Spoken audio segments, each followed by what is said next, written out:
Hello, everybody. Welcome into the latest episode of I to Nigh. You have to wait until we're done to the room.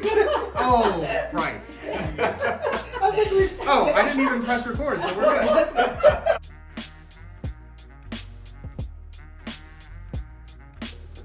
Hello, everybody, and welcome to the latest edition of I to Nigh podcast. I am one of your co-hosts, Joey. I'm adjusting my headphones. No, I'm just kidding. I'm glad. He's ready. Don't worry. We're glad to be back. I think it's been a pretty good year so far. We've had a couple hiccups in terms of professional life and, me going to school and stuff, so we had to put a couple episodes on hold. But we're here today, and we're super excited. We've got a really good show. I'm excited about it. Vlad, how's it going with you, man? Man, it's going good. Just grinding out. I feel like, this last part of the year, everyone's just trying to get stuff done before the holidays. Because, by the time that Halloween rolls around, you're pretty much on to Thanksgiving. And then Thanksgiving is a straight gateway into Christmas. And then New Year's. And then Valentine's.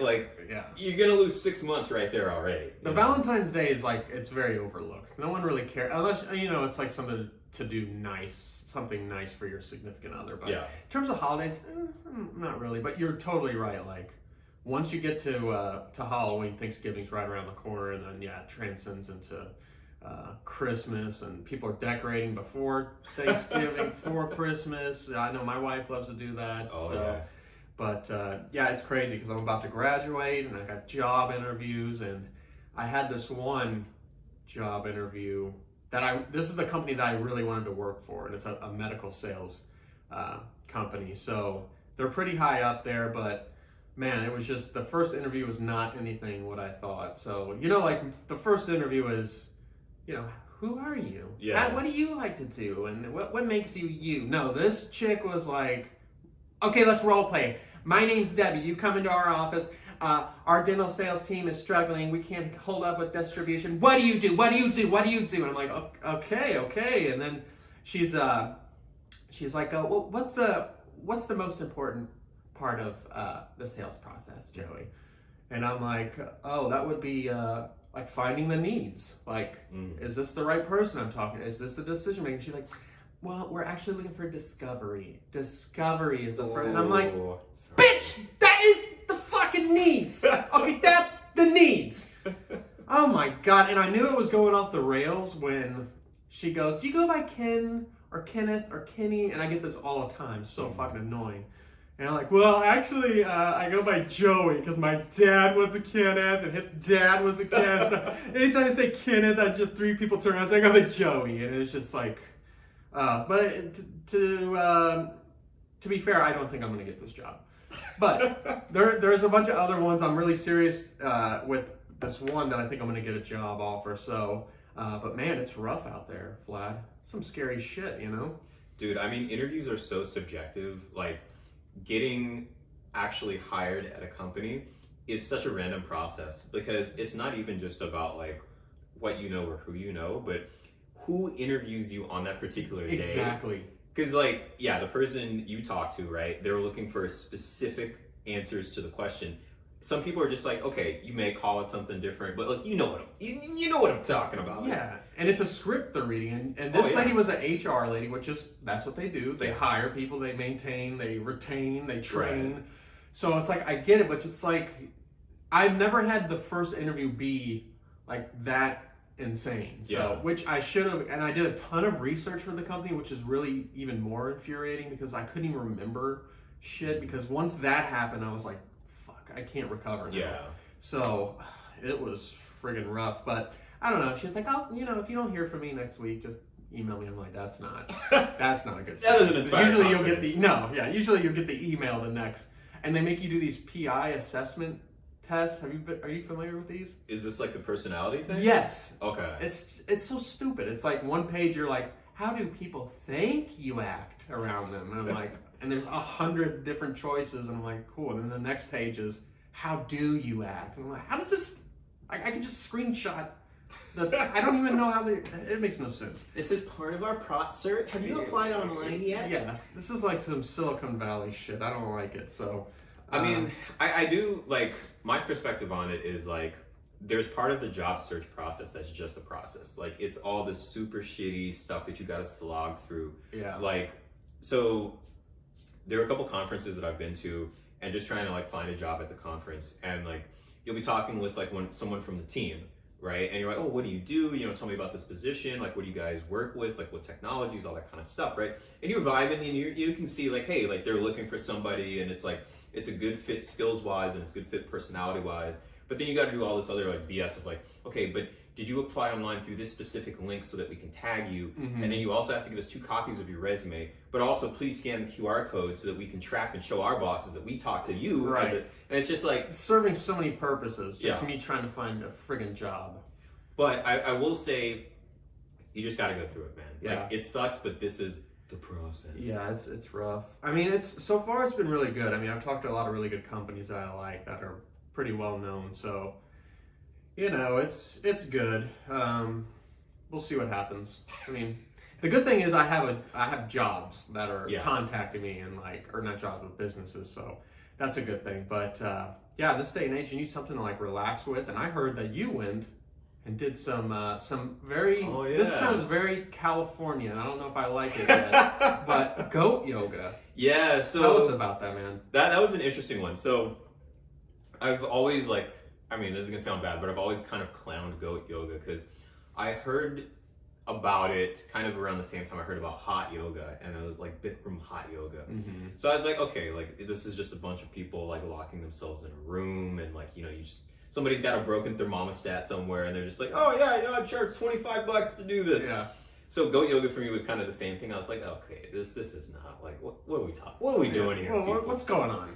But I was looking for something to do, right? And like, I don't even remember how I found it. I think maybe I was looking at like the events for a brewery or something, just like, you know, in passing. And I saw goat yoga, and I was like, you know what? I saw my wife Janelle. I was like, you know what? Let's do it. Like what do we have to lose? Mhm. It's $20, $25. Like, let's try. That's pretty good. Yeah. So I will say it's a very fun experience. I will say that. I mean, you got goats running around, and like they put the goats on top of you while you're doing poses. But if you're one of those like hardcore yoga practitioners and you've been doing it for like 10 years, it's more like about the fun than it is like a goat helping you achieve inner peace. And zen. Yeah.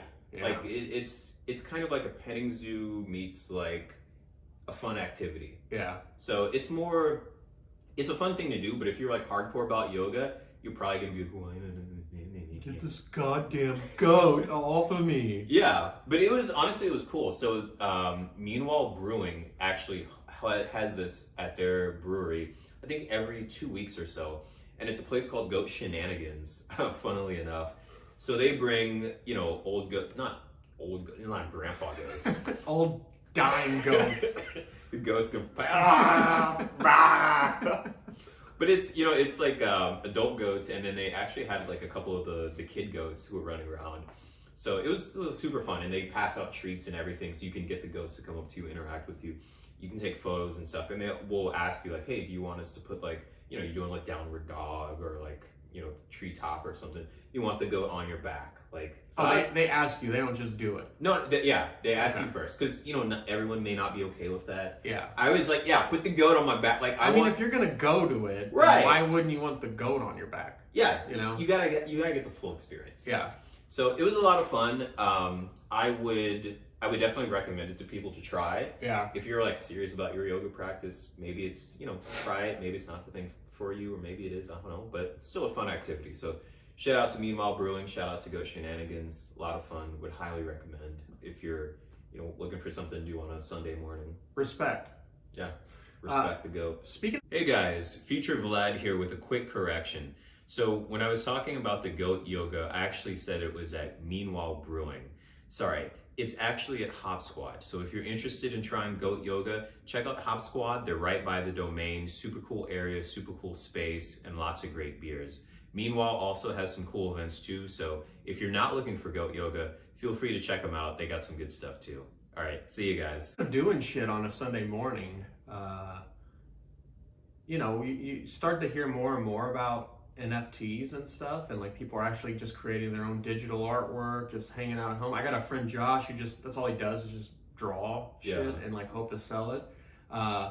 It's blowing up, NFTs. See, that's what I heard too. Yeah. But I don't understand why it's blowing up. Okay, so an NFT is a non-fungible token. So like Bitcoin and like Ethereum, shit like that, those are fungible. So it's like I give you a Bitcoin, you give me one, we got a Bitcoin. But NFT is a digital asset where there's only so many, or there's only one. Okay. So they're very unique in a way.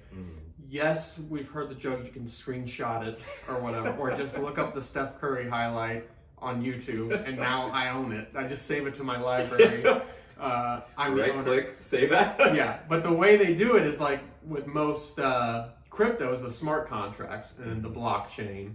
So it writes up a contract and pretty much gives you total ownership of this specific artwork. It could be like a 1 of 20 or a 1 of 1, and then you can trade it with other shit, or you can create your own, and it's the typical, if you want to start, just go to this wallet website and blah, blah, blah. And I'm like, I get it, I understand it, but I'm like, I'm too stupid to do this on that. If I had a firm that I could work through, and maybe that'll be like more of an occurring thing later on in life, but it's like, then I'm like, how liquid is it if I'm like, I buy a NFT for $50 and it sells for 20,000? Can I then in return just pull my 20 grand? But you know what I mean? Who's buying these NFTs for 20 grand? So in Q3 of 2021, its trading volume was over $16 billion. But who's buying it? I don't, smart people. This is the problem I have, because it's not just like me and you, like people like me and you, or like a bunch of other people that are just buying the shit. I think like corporations are buying it. Visa bought like these this one it's like one of the oldest NFTs. I can't remember what it is. It's something about like punk or pop punk or something, but they bought one of the NFTs and then like, you know, proudly showed it on Twitter. So I don't know. I think it is the future, and you know, speaking about the metaverse and shit, eventually it's just going to be a bunch of NFTs and like galleries, and everything is going to be this fucking NFT that you walk into and look at. And there's NFT video games. So there's like an NFT mobile game that people have bought, and that alone has made billions of dollars that you can play. It's almost like a Pokemon game. This is insane. But how do we get in on it? Because it's the future. We can't. This is a part of us being old as fuck. Yeah. Because we're like, I don't fucking get it. I don't like it. Like, you know, whatever. But it's witchcraft. Yeah. But we need to get in on this puppy. So getting in on it, I feel like is actually pretty easy. It is. I looked into this because we've been talking about like Web 3.0 and like what the fuck is that, and NFTs and stuff. So getting into it is actually pretty easy. So you're talking about having a firm that does it. Here's what I would recommend. If you want to create your own NFTs, go to Fiverr, go to Upwork, and then just, you know, set aside like some amount of money, like maybe $100, $200, whatever. Get some graphic design artists to come up with some, you know, some designs, and then you go sell that as an NFT. And there's a couple websites that actually, I guess they're kind of like, I don't want to say auction houses, but I guess it's kind of like that. Because in my mind, I think of NFTs like a painting, right? Like there's some rich person owns like the Mona Lisa or, you know, Da Vinci or Van Gogh's thing. Yeah. So there are like places online where you can sell these NFTs and people bid on it and stuff. But I think really all you need to do is like, you have some graphic design, which you can contract out on one of these, you know, crowdsourced websites. You pay somebody, you know, maybe like $50, $100. You probably want to take your 200, right? Split that among 3 different designs, maybe one design to each person, or you do the same kind of like, I want this, this, and this from 3 different people. That way you can kind of assess the quality. Then take those designs once they finish it, throw it up in the NFT market, you know, and see what you can get for it. I mean, worst case, you break even, ideally. Right. You haven't spent too much either. Yeah. You know. So, I mean, that's how I would do it. But the thing I don't understand about NFTs is like, I get the joke about like, yeah, you can screenshot it and all that, but like, why would I purchase an NFT? Like, why would I even buy this thing? Like, what am I supposed to do with it? It's just, I own something, and because the thing is like, if I go and I make an NFT, right? Yeah. I don't think anyone cares that like Vlad has an NFT. Like, if Michael Jordan has an NFT, right? I want that. But I think that's what's so unique about it is like, it is regular people or artists making stuff that's not a physical copy. Well, I guess it is physical in a way that it's you own it and it has money, it has value in it. But yeah, from what I've seen, I don't even know who the fuck these people are making them. But that's the interesting thing is like people are now like day trading NFTs. What? So they're taking it, flipping it. This NFT I bought it for $500. Now it's worth $20. Oh, I just dude. sold it. Now I just bought 5 more. So it's an insane new. And like now they have like decentralized finance websites now too called DeFi. It's fucking crazy. Like I think the world's coming to an end. So This can't keep going, right? So to your first point, there's like I think he's like 14 years old or something like that. There's a guy like on YouTube, Bieza or something like that. Yeah. And I was watching some of his videos about NFTs, and it's like how I made $56,000 on NFTs in 1 week. Join me now. Yeah, buy my course. Yeah. So a Ty Lopez course. yeah, so there are definitely people like making money off of it, like flipping it, like because that dude's doing it too. Yeah. And I don't know, like maybe this is a good point. Like maybe we don't need to understand how it works to just profit off of it. Because like I was having this conversation with a coworker, and I was like, dude, like Web 3.0, like what is it exactly? Because I keep looking into it, and it just to me it just seems like hype. I like don't understand. Really? Yeah, I don't. You come from this kind of world. Yeah, like I work as a software developer, so I'm in the tech sphere, and I'm looking at Web 3.0, and I like watching these videos and reading these blog articles, and they're like, okay, there's this thing called a dApp, which is like a decentralized app, and it uses the blockchain, Ethereum, smart contracts. I'm like hearing all these buzzwords, and I'm like, okay, but what does this? But how does this make money? Yeah, like what does it do? No, the blockchain. The blockchain. Like, okay, so are you using the blockchain to store the information? Is the blockchain like your payment processor? Like, how does this work? Yeah. It's like, okay, but 9 secrets, buy my course. It's like, what? You don't get it. Obviously, you need my course. Like, I'll send you a link. But how many times have they been wrong about things that are about to happen that happen? Like, when the .com stuff happened. Yeah. Back in like the mid 90s. Like, people didn't agree upon it. People were late to the party, which a lot of people who were late, thank God they were, because the .com bubble fucked everyone up for a while. But it's like I listen to people talk about Web 3.0 and the metaverse and stuff. I'm like, it has to be real, and it has to be something that a ton of people are going to invest in. And like we were talking about last time, like there's going to be thousands of new companies and development companies and new billionaires coming up. And it's like, how do we get in on that? Do you just like find some idiot making like a video game for the Oculus, or what do I do? Yeah, so How do I befriend this man? or woman. I'm sorry. Or woman. we've got to be inclusive. Yes. So I think there's multiple ways to get in. I think okay, this is for each of us we're asking slightly different questions. Yeah. Because for me, I'm trying to understand the technology to be able to capitalize. You're the one I would want to follow then. I just want to know, how do I make $500 million? Yeah. So it's funny though, because there's this thing right now, right? Like, I feel like with all these, and this is again something I don't understand. Like, I'm looking at a lot of these tech companies, and they're like not making profits, but their valuation is crazy. It's astronomical. It's like billions of dollars, and I'm like, how is this a unicorn startup when they make no money? Like, they are operating at a loss, and they're just VC firms are just like, just more money. Like, we got to invest in these guys. These guys are the future. And I'm like, but how? Yeah. Like, what are they doing right now? yeah. So to your point, maybe that doesn't actually matter. Maybe we just need to get in, because I think it's like FOMO. Yeah. People are just like, Yes. they're just like, this is the thing. It's the next thing I want to get in. Like, put my money in it. Yeah. I want to make more money off my money. Like, so yeah, we could totally do that. It's like, did you see the Zuck thing? A lot of it is because Zuckerberg, who's like the king of Silicon Valley, right? Like, I mean, he's like, to me, what made it, what we know it. Palo Alto, a 1-bedroom house is now $4 million. Yeah. He did that.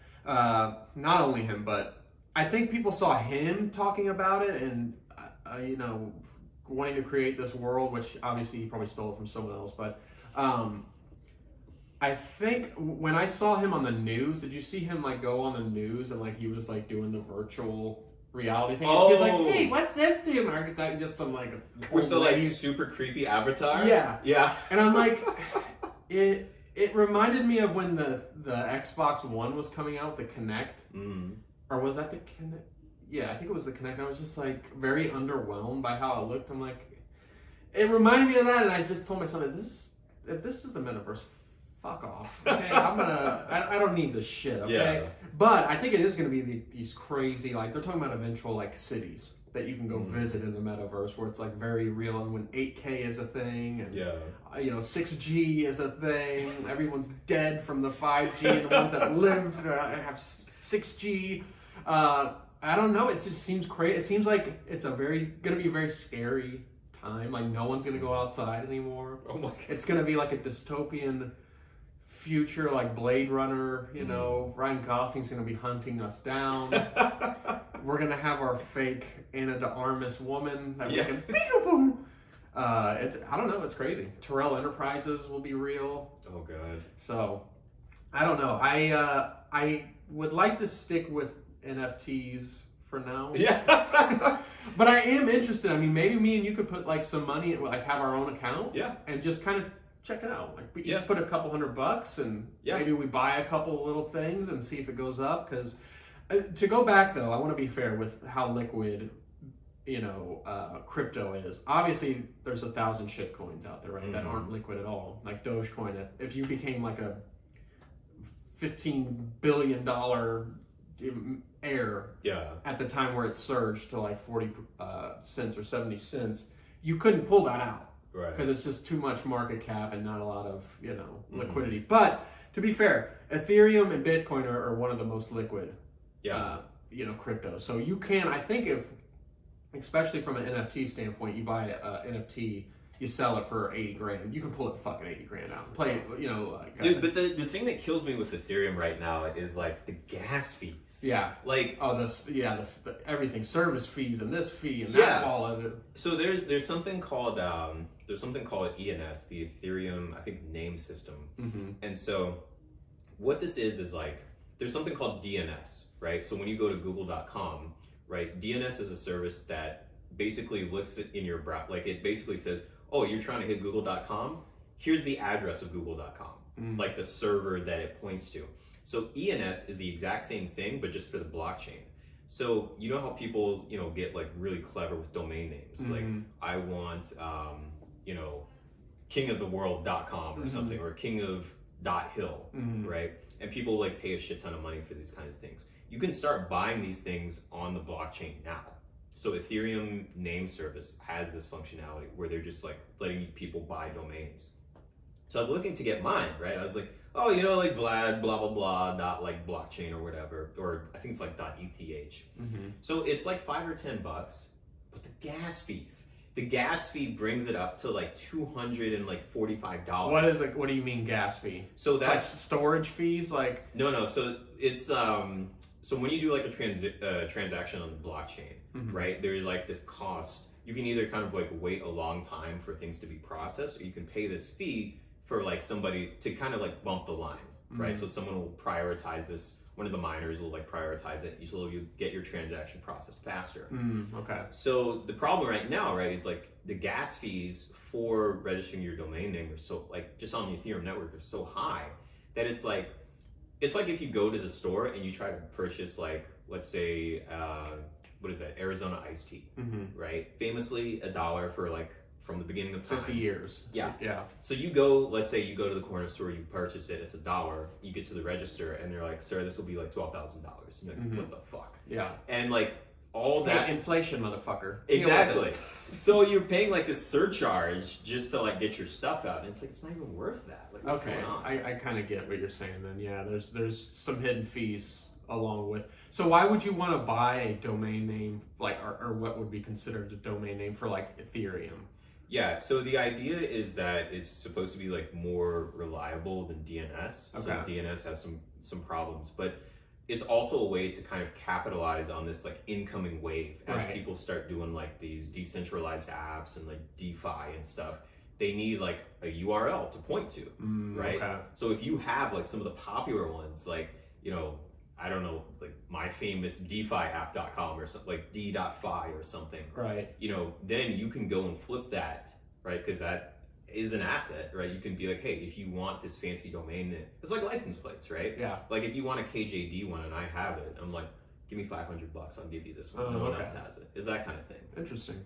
Yeah, there was also they're also thinking about doing fractional NFTs too. So like, you know, you buy this fucking little piece of the puzzle, and then the other person has that one, and it's crazy. But I don't know if there's some sort of like legalities that they have to work out with that, because you know, you can buy fractional Like stock. Yeah, exactly. Or, Yeah. or Bitcoin, you can buy like, you know, they call them Satoshis. Yeah. So it's fucking hilarious. I guess that is the guy who created them. I don't know. Oh yeah. I don't Satoshi. think he is. I think it was the Clintons. No, I'm just kidding. I don't know who The fuck- Rothschilds? Yeah, the Rothschilds. You know what? That would be so perfect. It really would. I wouldn't put it past any of them, but yeah, that's NFTs are crazy, man.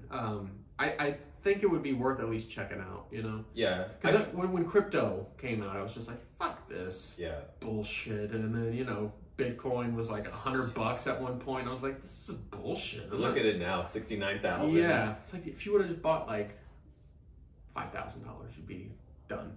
I mean, $500. You'd be Yeah. balling. You'd be, and I would have pulled that out. I would have been like, fuck this, I'm out. See that I had the same mentality because I was looking at it and I was like, I had my little wallet with like maybe like one Satoshi or something, and I was like, this is just purely like some like graduate student came Yes. up with this to like get their PhD or something. Yeah. And I just like put it to the side and I like put it in some folder somewhere on an old computer. And I was like, this is nothing. And then like all of a sudden it hit like 50,000. I was like, Where the fuck is that? where's the hard drive? Where's my Satoshi? So yeah, I think we just gotta jump in. We gotta try it, see what it's like, and Yeah. I enjoyed it when I first got into the crypto. I was like very exciting and like kind of watching it grow and stuff. And of course I did it wrong. You know, I bought Doge and I didn't bought do a shit. And I was shitcoin. like, fuck this. And then it went up and I'm like, let me buy more. And then it went down. And so I'm not doing what they tell you to do. dude, you gotta buy before the wave. I know. Come on. You have to be there. You know, you have to get it. You have to get the fucking the millions before it happens. Yeah, I don't know, Vlad. It's a crazy world, though. You know, actually, this is one question though that just came to mind. Do you get taxed on NFTs? Like, if the value goes up, is that? I think if you trade them at a certain, like, you know, like the capital gains, that probably still applies. Okay. Because I know that's a lot of people were pissed off about that with Biden doing like the short-term capital gains with like trading crypto and NFTs. But I don't know about NFTs. That's a good question, because that's another thing is like, because these people are trading within those spheres of NFTs or their altcoin wallets or whatever. Can you trade but not pull your shit out? Do you get taxed? But I'm sure there's some sort of like tax. So I remember hearing something about like crypto being a part of the infrastructure bill that got passed. Oh, really? I think so. I mean, you know, politics, man. They're like, the farm bill is not the farm bill. Yeah. The infrastructure is not really the infrastructure. There's No. all sorts of shit in There's there. a million other fucking things they're gonna spend money on. Yeah. So I would imagine the way that it works, because this is how it works for rich people now, right? Is like, you only get taxed when you like cash out the asset, right? Like when you realize the value of it. So if you just keep holding this painting that's worth like $1 billion, like, I guess you can take loans on the value of that thing, but And if then you don't have to pay it back. yeah. But if you sell it, then they're like, oh, you know, Wait a minute. where's my cut? Yeah. Yeah, there's like, I mean, honestly, the people that are like generationally wealthy understand the tax code and how to get out of it. And they do it legally. Like most of them do, a lot do it illegally. But most of them just like, as you say, take out huge lump sums of loans from banks that they can't pay. They don't have to pay any tax on because it's a loan. And there's a million ways to skin that cat. I feel like that's kind of like where I want to get. I want to get a tax man who's like, okay, you need to do this. Yes. Don't buy a car. Start a business and then buy that car and write that off as a business. And then use that car as like something for the business. Yeah. Yeah. Like, because I think that's, like, when I really sit down and think about it, when you look at the richest, like, not even let's use a different word. Let's use wealth. Yeah. The wealthiest people in America, I think that's what they have. They have the information advantage. Oh yeah, and the education, and it's been passed on to them from their parents and their parents, and Yeah, but I mean, even apart from like the knowledge of like going to Ivy League schools and stuff like that. The I resources. Yeah, like Yeah. they have people who can navigate them in specific areas and say, like, here's the tax code, here's how you want to structure your stuff. Yeah. You know, where like, I mean, like, you know, for me, I'm just like, oh, I gotta pay taxes every year. I gotta pay my books off. Yeah. So they know how to like, they have people who understand the system and like how it works. Yeah. And then those people give them recommendations. You know, and I think that's kind of like, that's the advantage. At least, well, that and like tons of money. But, Right. Like, Yeah, that's the first advantage. yeah.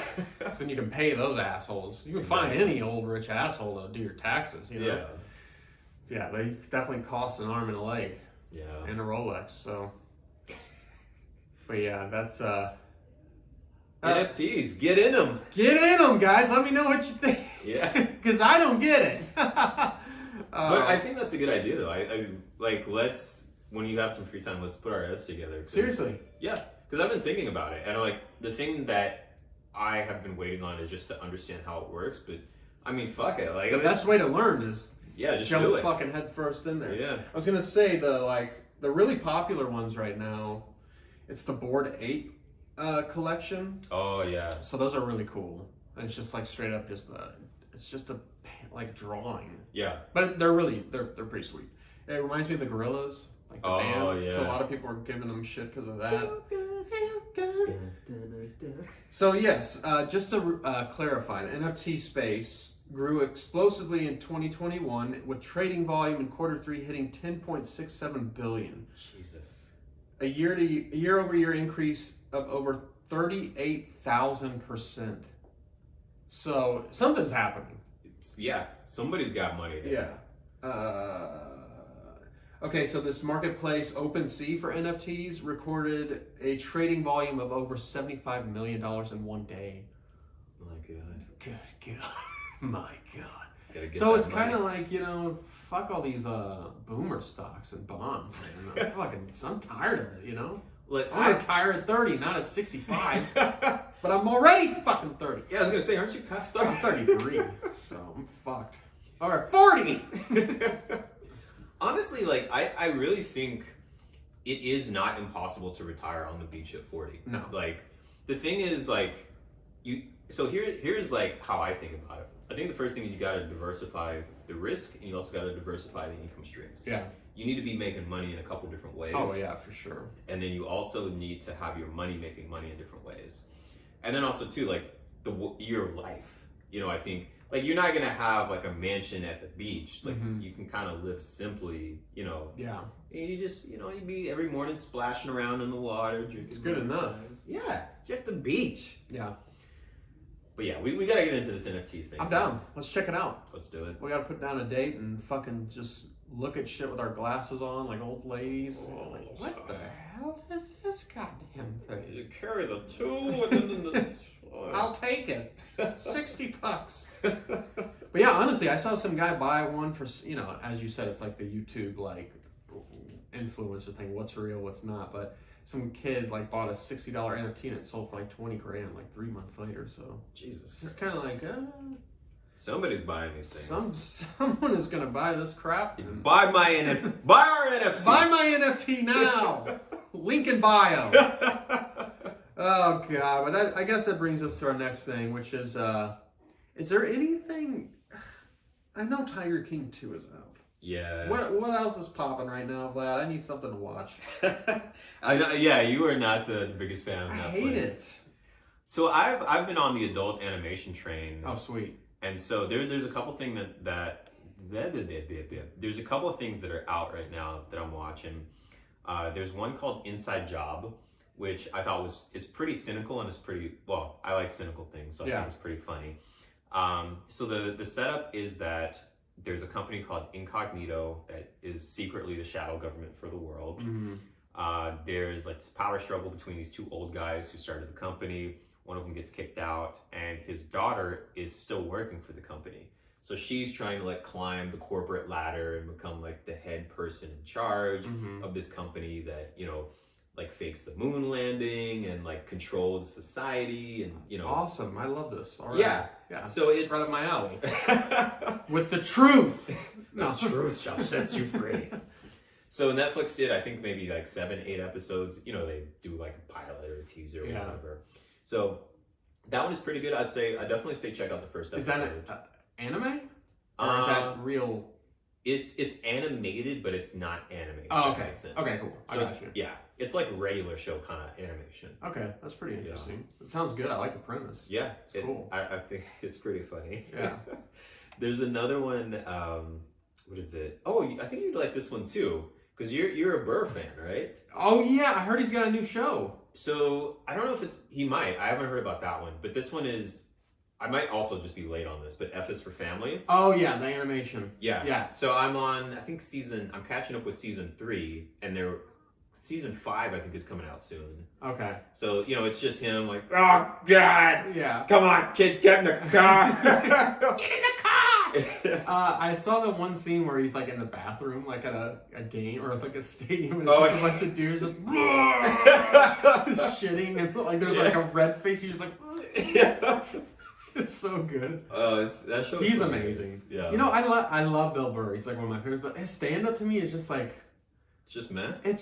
It's funny, but I'm just like I love just hearing him talk. Like on the his podcast is hysterical because it's just him talking. I feel like I'm just listening to literally him talk. Yeah. Which is, I get it. That's what he's fucking doing. But it's not like this bit after bit after bit. Right. So, but he's amazing. I think he's like we need more Bill Burrs in this world. Yeah.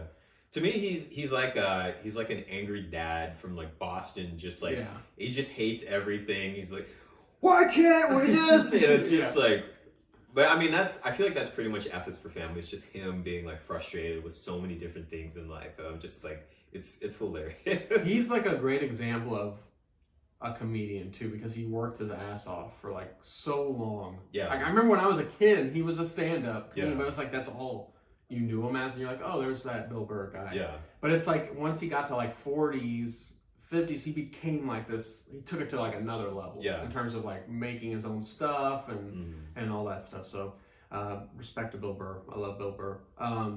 It's funny you say that though, because like I think a lot of I wouldn't say he's an overnight success, but I think in society, a lot of times when we see people who have reached like a level of success, we think it's just like overnight. Right. And really, like they've been grinding, like, you know, you're saying like you saw him as a kid, like he's a comedian. Yeah. And it's like they've just been putting in the work consistently, like day after day, year after year. Yeah. You know, and at some point, it's like boom, they pop. Mm-hmm. You know, so it's like you just got to keep doing that. Like you got to keep grinding for like years. And that's like the tough thing with a lot of comedians, and same with musicians and everything, is the traveling, the shitty venues, terrible motels, and just no money. Like this is you're putting your heart and soul into it. So anyone who does that and finds a way to like become like this uber successful, you know, notable figure in comedy and acting, because he does a bunch of movies now. Oh yeah, it's fucking crazy. So good for Bill Burr.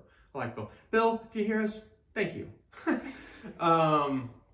So what about Tiger King too? I mean, I know you guys like Tiger King. Have you watched the second? I haven't seen the second one. Honestly, I'm not really motivated to watch it. Me either. The first one was so fucked up, like... Yeah, it was in a fucked up time too. Yeah. When that came out, so it was... Like, I remember watching it and then it ended and I was like, what did I just watch? Yeah, what is this? Yeah. It's like a weird art film. Yeah, it's... like a UCLA, theater class. You don't know what happened to you. It's very bizarre. So I'm not in a rush to see the second one. You know, I think right now I'm more focused on movies. So I really haven't seen stuff coming out like that's really caught my eye. I know everyone's like, Dune came out. Oh my God, it's fantastic. So like I actually have not, I couldn't make it through the first Dune book. Like Really? Because I heard it's so good. What is it just so... So I read it, I tried to read it when I was in middle school. I was like doing like some reading competition stuff at school. And like, I'm a big fan of sci-fi. So Dune, they're like, oh my God, Dune, you gotta read this book. And I'm like, okay, great. And for me, it was just so like, just boring. Boring. I mean, so I got like a quarter of the way through the book. And I know with the movie out, it's only like half of the first book, but people say the visuals are fantastic. Yeah, that's all that we got to fucking depend on nowadays is visuals. Yeah. So I'm saving it for after Thanksgiving. I want to go see it in IMAX. That's like... Oh, that'd be sweet. I'll go with you.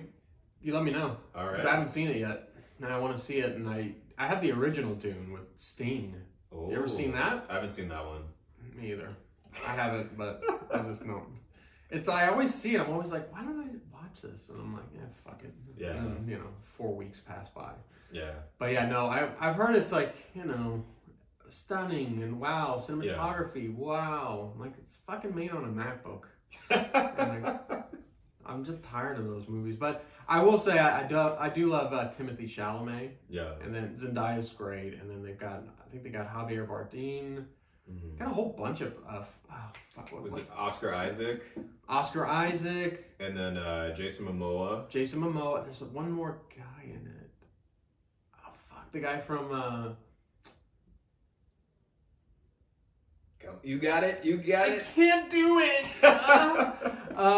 Fuck, what's his name? The guy from Not There Will Be Blood, the other movie that came out then that same year. About the cartel guy. Javier Bardem was in the movie with him. Josh Brolin. Josh Brolin. I think Okay. so it's like stacked. Yeah. Which is cool. I want to say Batista's in it. I don't think that's right. I think was he in it? There was some. He was in Blade Runner. Okay. Yeah. I Yeah. just remember some big ass dude, but yeah, it looks good. I mean, Yeah. But you're right. There's nothing that I'm just like, wow, I gotta see it, man. Yeah. It sucks. So I don't know if that's part of getting older or just like Hollywood is so terrible now and I mean, I think because of the pandemic, like the studios are kind of pushing a lot of their stuff towards like the big summer blockbusters, and then like a lot of the big hits we're seeing are really like it's the streaming services. Yeah. Like Mandalorian came out. Right. There's been a couple other things. Netflix has already a much bigger like production budget than any of these like old school like Universal Studio. It's insane. So yeah, a lot of stuff is just made on Netflix now, just for Netflix. But I will say the Tiger King thing, I'm not too excited because they fucked up making a Murderer Part 2 too. Like it was just so stupid. So I'm just like, I don't know. I don't know if Netflix should worry about sequels. I think they should just try to, because they said we're gonna make the best crime docs ever. Well, I haven't seen it. Netflix. You failed, Netflix. You have failed so far. So, dude, I've been noticing this little thing on the table here. What is this? Like, what's going on here? This little guy? Yeah. This is a Carrancito. This is my wife. A what? It's a Carrancito. Okay. What is that? So this is a Colombian tradition right here. These things are made in Austin. It's a local product. It's my wife's company that she runs with my my mother-in-law. And these things are really, really awesome. They're for New Year's. It's like a little tradition. You write down your wishes. You put them in here. You write down things you want to happen, perhaps, in the future. Okay. And what you do is you take them, put them in the pot, which is very safe, and you burn them.